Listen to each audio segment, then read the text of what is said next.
For helping co-host this event, and thanks to everybody on all of our staffs at JB Training Solutions and UrbanBound for putting everything together. Thank you guys so much. Good job. So, good morning everybody. How's everyone doing today? Yeah, who's excited to be here? Woo! We are going to talk about my favorite topic. Jeff is going to jump in and talk as well. We're going to talk about millennials, and specifically about retaining millennials. So just overall, we want to make sure that we are retaining, we want to make sure that we're engaging, we want to make sure that we are keeping our millennial employees. So we're going to talk about the 4 C's. I'm legally obligated as a training professional to deliver some type of acronym to you in some way, shape, or form, otherwise you would have been upset today, right? He's like, you didn't give me an acronym. How am I going to remember anything? The 4 C's, here's what they are: communicate, challenge, coach, and connect. And as we go through these, I'm going to talk about some stuff, Jeff's going to jump in and talk about some stuff, and we'll take you through the wild ride of navigating career paths. Share career paths. What are the expectations for those career paths, right? What can you do? We work with a company, a great company called Innova. And on their website, you can go on their website. What they do is they picked a bunch of people at various points throughout their career. You click on them, and it kind of shows you their career path. It shows that there's a variety of different places to work. It shows you kind of how long it took them to get promoted. It shows you how they may have moved around and bounced on to different positions. All those different types of things, which I think is really, really cool, right? Set those expectations. And then set the expectations of college versus work. And one of the things, we do a workshop for interns and new hires on adjusting to the working world, because I think going from student to professional is the single biggest transition you ever make in your entire life.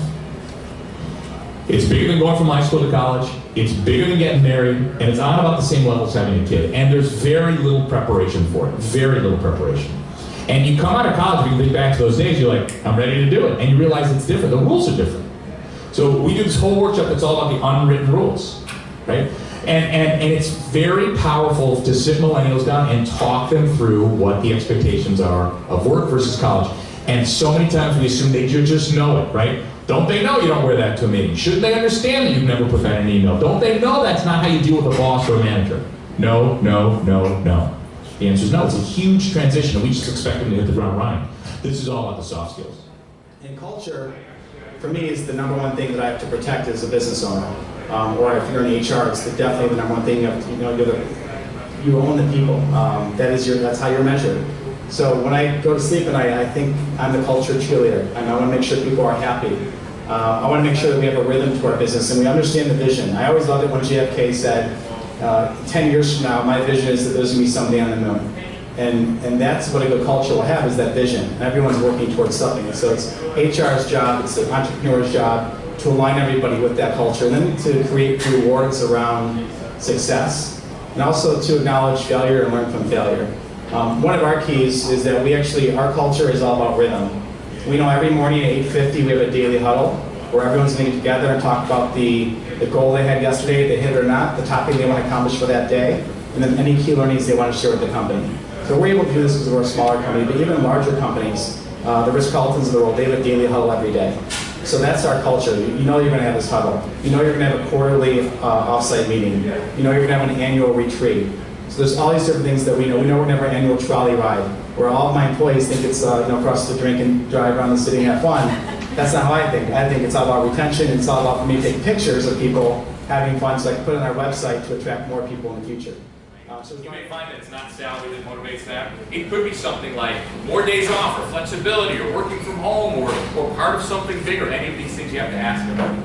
Let them work on a passion project. Google, I've heard they're starting to do it. They used to have these passion projects. We can spend 20% of your time as an engineer working on something unrelated, loosely related to work, but not specifically related to your job responsibilities. Okay? And then help acclimate them to the city. Jeff kind of referenced this before. Onboarding begins not the day that they start working, but really the day that they get the offer. I want to turn it back over to Jeff to talk about this. And this is where most companies definitely drop the ball, is if you think about an employee that's coming off the college campus, an internship program, or anyone that has to relocate.